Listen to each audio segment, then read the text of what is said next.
Good morning. We're your Hill Operations section. I'm Loren Monsen. This is my partner Drew Graham with your operational update. We're going to start down here in our southernmost contingency that we've been working on. This is the 01 road. This will be completed today with mastication down into the power line access road on the southernmost piece of the fire. That is going to be tied all the way into the South Fork of the Trinity River today. That's a good thing for us. This is Mosquito Creek that runs north and south that kind of delineates the east and west side of the fire as we're speaking about it. So starting down here in Division Alpha in Mosquito Creek, all this stuff's been holding for several days. It looks really good. There's been some isolated heat, but crews are in there 24 hours a day with hose lines, mopping that up. They're falling hazard trees and making that place safe. They're really digging out the heat and really going after it. As we move up the one route, up the flank here into Divisions Charlie and Delta, all this stuff looks really good. Crews are doing the same thing on pretty much this whole side of the fire. They've gotten the depth, they've been in 100, 200, and now they're going as deep as they can, and they're falling hazard trees to make this route safe for when it all reopens, and they're mopping it up. They're really digging out that heat. Going up the Route 1 up to this furthest most north spot, we've used infrared flights. There hasn't been any heat detected in that, but crews are still in there and they're really searching for it. We have great success to report north of Ammon Ridge Road. All these spots and all these fingers in here, line is complete on all of that stuff. Crews are in there, they're working that, they're mopping it up, and they're getting good depth. As we work to the east, Ammon Ridge Road, up towards the guard station, which is drop point 65 on our map.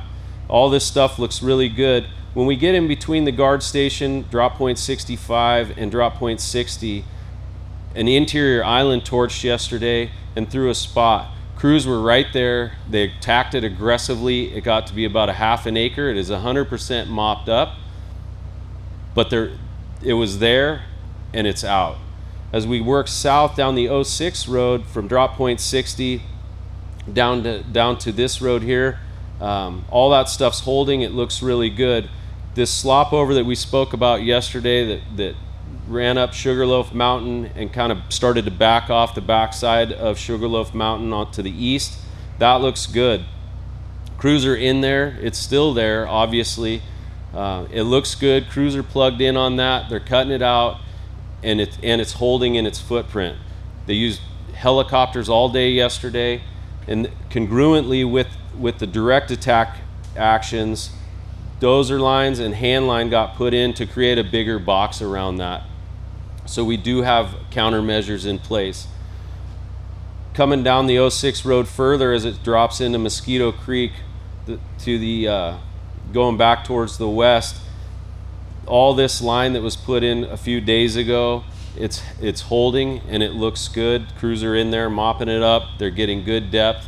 They're getting good consumption. As you see, difference from yesterday's map, there's no more interior islands. There is still heat in there, and we do still anticipate some single and group tree torching, but we anticipate it being deeper interior. All good things. Drew? All right, thank you. Looking out into the east contingency part, as you can see, we're installing contingency lines just in the what if case. We are not using these as primary lines by any means. They are just there for any unexpected, unplanned weather events. So we're just getting those in place because we're opening up old roads, and we've got contingency line plugged into Gaynard Peak, and we're also working from the north to install these secondary third lines of contingency to Gaynard Peak to do everything possible to ensure the protection of the South Fork drainage. We also have a structure defense plan developed, and we can implement it should conditions warrant that plan to be activated. We have resources identified to staff that structure defense plan, and we will engage it if it is needed.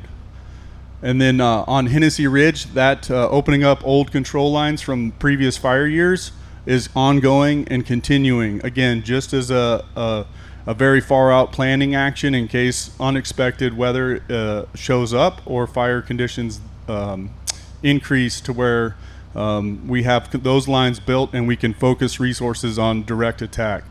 The weather today has changed. It is more favorable. Our temperatures are lowering, and our relative humidities are going up. So we're forecasting a little bit less fire behavior today, which is giving us the opportunities to really engage on South Sugarloaf Mountain. So again, we're trending in that way for the next few days. So we're really going to seize this opportunity to develop our implement our plans to go direct and get this put to bed. Have a good day, and thank you.